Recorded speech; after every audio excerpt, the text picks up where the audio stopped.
नमस्कार. माझ्या यूट्यूब चॅनलमध्ये तुम्हा सर्वांचे खूप खूप स्वागत आहे.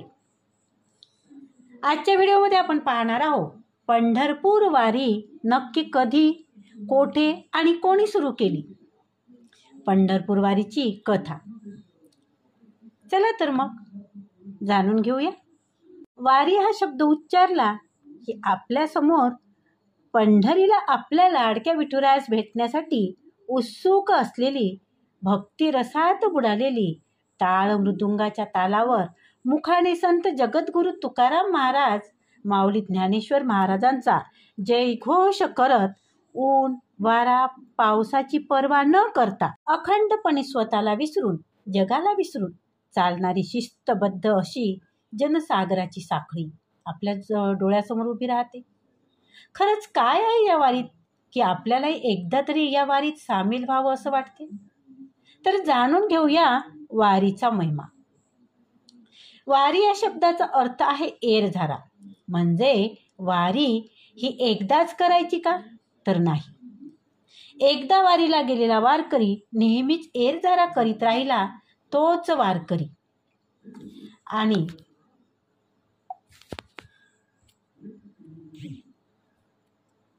भौतिक सुखाची काडी मात्र आशा न करता जो या वारी सातत्याने येईल तोच खरा वारकरी. आणि प्रत्येक वारकऱ्यात आपल्याला पांडुरंगाची रूपच दिसून येते. जन्म मृत्यूची जो चुकवी फेरी तोच खरा वारकरी, तोच खरा वारकरी. वारीची सुरुवात कधी झाली त्याची एक कथा आहे. ती अशी. सुमारे 5000 वर्षापूर्वी 28व्या युगात श्रीकृष्ण द्वार घेऊन दिंडीर वनात रुसलेल्या रुक्मिणीला शोधण्यासाठी आले. परंतु त्यांना येथे आल्यावर भक्त पुंडलिकाची आठवण झाली व त्यांनी पुंडलिकास भेटण्याचे ठरवले. ते का? तर त्या मागची कथाही आपण थोडक्यात पाहू. विष्णू पुराणात कथा आहे ती अशी. जरासंधाने कालयवन याला श्रीकृष्णास मारण्यासाठी पाठवले. तसेच कालयवन हा शस्त्र व अस्त्र ह्याने मरणार नाही असे त्याला वरदान असते.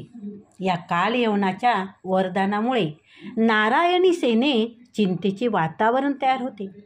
मग श्रीकृष्ण एक युक्ती करतात. पूर्वी देवांनी राजा मुचकुंद यांना दिलेला वर असतो, पण त्यासाठी श्रीकृष्णांना मुचकुंदापर्यंत कालयवन याला न्यायचे होते. यासाठी श्रीकृष्ण भिवून पळत आहे असे कालयवनास भासवायचे होते. म्हणून श्रीकृष्ण गुहेपर्यंत पळत राहतात. साहजिकच श्रीकृष्णाच्या मागे कालयवन पळत राहतो. या प्रसंगामुळेच श्रीकृष्णांना रणछोड दास हे नाव सुद्धा पडले. श्रीकृष्ण युक्तीने कालयवन यास गुहेपाशी धावत घेऊन आले. श्रीकृष्णाने आपल्या अंगावरील शेला गुहेत झोपलेला राजा मुचकुंद यांच्या अंगावर झाकला व स्वतः अंधारात लपले. कालयवन रागात गुहेत गेला व श्रीकृष्णाचा शेला बघून झोपलेला राजा मुचकुंदी यांच्यावर लत्ता प्रहार केला. राजा मुचकुंदी यांना जाग आली. त्यांच्यासमोर कालयवन उभा होता. राजा मुचकुंद यांच्या एका दृष्टिक्षेपाने कालयवन भस्म झाला. नंतर श्रीकृष्ण व राजा मुचकुंद यांची भेट झाली व हा सर्व प्रसंग श्रीकृष्णाने मुचकुंदास कथन केला व राजा मुचकुंदाची झोपमोड का केली हे पण सांगितले. पूर्वी देव आणि दैत्य यांच्यात नेहमी युद्ध होत असत. दैत्यांचा देवांना नेहमीच त्रास होता असे त्या प्रत्येक वेळी राजा मुचकुंद नेहमी मदत करत असे. एकदा खूप पराक्रम करून आल्यावर व दैत्यावर विजय मिळवून दिल्याबद्दल देवाने राजा मुचकुंद याला वर मागण्यासाठी घेतली. तेव्हा अतिश्रमाने खूप थकलो आहे, त्यामुळे मला गाढ निद्रा हवी आहे आणि जो कोणी माझी झोप मोडेल तो माझ्या एका दृष्टिक्षेपाने भस्म होईल असा वर मागितला. देवाने तो तात्काळ मान्य केला आणि या वरामुळे कालयवन भस्म झाला. श्रीकृष्णाने युक्तीने कालयवन याला मारले. कालयवन याला मारल्यावर श्रीकृष्णाने मुचकुंदासमोर उभे राहून इच्छा विचारली. तेव्हा राजा मुचकुंद याने असे सांगितले की माझ्या दृष्टीसमोर तू कायम असाच उभा राहा. तेव्हा श्रीकृष्ण म्हणाले, तुझ्या पुढील जन्मात म्हणजेच कलियुगात ही इच्छा पूर्ण होईल आणि राजा मुचकुंद पुढील जन्मात पुंडलिक म्हणून जन्माला आले. लहानपणी पुंडलिक सद्गुणी होते, परंतु लग्न झाल्यावर पुंडलिक आई वडिलांना त्रास देऊ लागले. तेव्हा पुंडलिकाच्या आईवडिलांनी काशीला जाण्याची इच्छा प्रकट केली.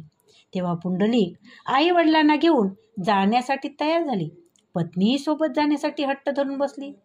असे सगळेजण मिळून जाऊ लागले. वाटेत श्री कुक्कुट मुनीच्या आश्रमात पुंडलिक मुक्कामी राहिले. श्री कुक्कुट मुनी परम माता पिता भक्त होते.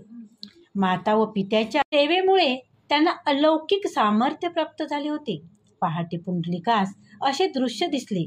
3 कुरूप घाण स्त्रिया आश्रमात येऊन स्वच्छता करतात व लगेच त्यांना सुस्वरूप येते, पावित्र्य येते व त्या निघून जातात. दुसऱ्या दिवशी पहाटे हे असेच दृश्य पुंडलिकास पाहावयास मिळते. तेव्हा पुंडलिक त्या स्त्रियांना विचारतो, हे मातांनो, काही वेळापूर्वी आपण किती कुरूप व घाण होता आणि हा परिसर स्वच्छ केला की आपणास वेगळे श्रेय प्राप्त झाले, ते कसे काय? तेव्हा त्या 3 स्त्रियांनी सांगितले, ही आम्ही गंगा, यमुना व सरस्वती आहोत. आमच्या तीर्थक्षेत्रात स्नान करून लोक आपली पापे नष्ट करतात व आम्हाला असे ओंगळ स्वरूप येते. पण या मुनीच्या आश्रमात परिसर स्वच्छ करून आमच्यात पावित्र्य येते. गंगा, यमुना व सरस्वती पुंडलिकास उपदेश करतात. कुक्कुट मुनीच्या आशीर्वादाने पुंडलिकास उपरती होते व आई वडिलांची सेवा हाच आपला धर्म आहे असे पुंडलिकास ज्ञात होते. तेथून परत पंढरपुरी क्षेत्र येऊन आपल्या आई वडिलांच्या सेवेत पुंडलिक मग्न राहतात. तेवढ्यात श्रीकृष्ण यांना पुंडलिकाची आठवण येते. म्हणजे मागच्या जन्मी राजा मुचकुंदास दिलेल्या वचनाची आठवण होते व पुंडलिकास भेटण्यासाठी श्रीकृष्ण येतात. तेव्हा त्यांना असे दिसते की पुंडलिकाच्या मांडीवर आई वडील निद्रा करत आहेत. श्रीकृष्णाच्या येण्याने पुंडलिकाच्या घरी महातेज प्रगटले. तेव्हा मागे वळून पुंडलिकाने श्रीकृष्णास पाहिले व त्या बसल्या जागेवरून श्रीकृष्णास वीट बसण्यासाठी दिली. आणि ही वीट म्हणजे इंद्रदेव आहेत. तप करायला बसलेल्या ब्राह्मणाचा वध इंद्रदेवाकडून होतो. ब्रह्महत्याचे पातक इंद्रदेवांना लागते. हे पातक नष्ट व्हावे म्हणून ते श्री विष्णूकडे येतात. तेव्हा श्री विष्णू त्यांना म्हणतात, कलियुग जेव्हा मी पांडुरंग म्हणून विटेवर उभा राहील, ती वीट म्हणजे इंद्रदेव असेल आणि या इंद्रदेवाची पातक नष्ट होईल. श्रीकृष्ण म्हणजेच पांडुरंग आज तागायत त्याच विटेवर उभे राहून भक्तांना दर्शन देतात, अशी कथा आहे. पुंडलिकाच्या आईवडिलांची सेवा झाल्यावर पुंडलिकाने श्रीकृष्णाची वाट पाहण्याबद्दल माफी मागितली. श्रीकृष्ण ही पुंडलिका माता व पित्याच्या सेवामुळे आनंदित झाले व पुंडलिकास वर मागण्यासाठी सांगितले. तेव्हा पुंडलिकाने त्याच पंढरपुरी क्षेत्री कायम स्वरूपी राहून भक्तांना आशीर्वाद द्यावे अशी सांगितले. विठ्ठलाने ते मान्य केले. आज तागायत श्री विठ्ठल भक्तांची वाट पाहत विटेवर उभे आहेत. विटेवर उभे राहिल्यामुळे त्यांना विठ्ठल असे नाव पडले आहे. विटेवर उभे राहिलेल्या श्री विठ्ठलाचे साजिरे गोजिरे रूप पाहण्यासाठी भक्तांची अलोट गर्दी जमते. त्यात देवही कमी नव्हते. 33 कोटी देव विठ्ठलाचे रूप पाहण्यासाठी पंढरपुरी क्षेत्री येतात. त्यात सर्वप्रथम महादेव, पार्वती, नंदी व गणपती आले असे मानण्यात येते. भगवान शंकरांना पाहून श्री विठ्ठलांना एवढा आनंद झाला की शंकरांना उचलून विठ्ठलांनी आपल्या डोक्यावर घेतले, अशी एक कथा आहे. आणि त्यामुळे तुम्ही बारकाईने पाहिले तर लक्षात येईल, विठ्ठलाची मूर्तीवर महादेवाची पिंड दिसून येते. वारी नेमकी कधी सुरू झाली ते आपण आता पाहूया. तर इसवी सन 78 मध्ये पैठणचा राजा शालिवाहन याने मंदिराचा जीर्णोद्धार केला असे म्हटले जाते. इसवी सन 8व्या शतकात आद्य शंकराचार्य यांनी पंढरीची वारी केली असाही उल्लेख सापडतो. शंकराचार्य यांनी श्री विठ्ठलाच्या सौंदर्याने मोहित होऊन पांडुरंग अष्टक रचले. त्यानंतर 10व्या शतकात श्रीपाद रामानुजाचार्यांनी वारी केली असा उल्लेख सापडतो. 11व्या शतकात कुमार संप्रदायाचे आचार्य श्रीपाद निंबाकाचार्य यांनी वारी क्रिया 12व्या शतकात श्रीपाद माधवाचार्य यांनी पंढरीची वारी केली. 12व्या शतकाच्या उत्तरार्धात रामानंदाचार्य यांनी एक ब्राह्मण स्त्रीला आशीर्वाद दिला. नंतर त्यांना कळले की त्या स्त्रीचा पती म्हणजे आपला शिष्य श्री विठ्ठलपंत आणि त्या माऊलीचा आशीर्वाद देणाऱ्या स्त्रीचे नाव रुक्मिणी आहे. आणि या दाम्पत्याच्या पोटी 4 रत्ने जन्माला आली. ती म्हणजेच निवृत्ती महाराज, सोपानदेव, ज्ञानेश्वर माऊली आणि मुक्ताबाई. आध्यात्मिक क्षेत्रात असे म्हटले जाते की माऊली ज्ञानेश्वर महाराज यांचे आजोबा यांच्या काळापासून या वारीचा उल्लेख आहे. कारण माऊली महाराजांनी उल्लेख केल्याप्रमाणे पूर्वजांच्या पुण्याईने ज्ञानोबा माऊलींनी लहानपणापासून वारीचा संघ मिळाला आहे. म्हणजेच 13व्या शतकात पासून मोठ्या प्रमाणावर वारी दिसून येते. या वारीची परंपरा पुढे नामदेव महाराज, चोखोबा संत, सखुबाई, संत जनाबाई यांनी पुढे वाढवली.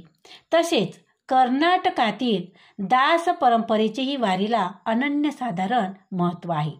दास परंपरेतही श्री पादरायांनी स्वप्नात श्री विठ्ठलांनी दर्शन दिले. श्री पादरायांना रंगमूर्ती नावाची मूर्ती चंद्रभागेत मिळाली. दास परंपरेतील वादिराज तीर्थ यांनी हयग्रीव रूपात दर्शन दिले. विजयनगराचे राजा कृष्णदेवराय हे पंढरपूरवरून श्री विठ्ठलाला घेऊन विजयनगराला गेले. तेव्हा भानुदासांनी विजयनगराला जाऊन पुन्हा पंढरपूर क्षेत्री श्री विठ्ठला सोबत घेऊन आले. हे भानुदास महाराज म्हणजेच संत एकनाथांचे आजोबा होते. नंतर वारीत पालखीचा उगम झाला. तुकाराम महाराजांचे लहान चिरंजीव नारायण महाराज यांनी वारीत निर्णय बदलले गेले. त्यांना नेमके रूप दिले. आपल्याला दिंड्या घेऊन लोक गावातून निघत.